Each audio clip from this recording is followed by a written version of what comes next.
আল্লাহ নিজের হাতে রমজান সাজাইছেন। আল্লাহ বলে, বান্দা শোনো আমি রমজানকে কেমনে সাজাইলাম। এক, পুরা মাস রোজা। দুই, প্রতিদিন ইফতার। তিন, প্রতিদিন সাহারি। চার, প্রতিদিন 20 রাকাত তারাবি।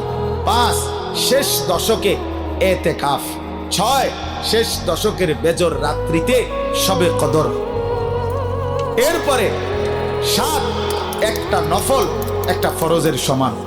আট, একটা ফরজ 70টা ফরজের সমান। নয়, প্রথম দশক রহমত। 10, মাঝখানের দশক মাগফিরাত। 11, শেষ দশক জাহান্নাম থেকে মুক্তি।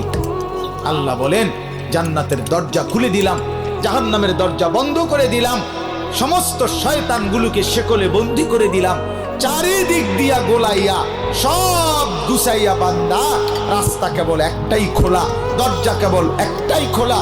পুরা রমজান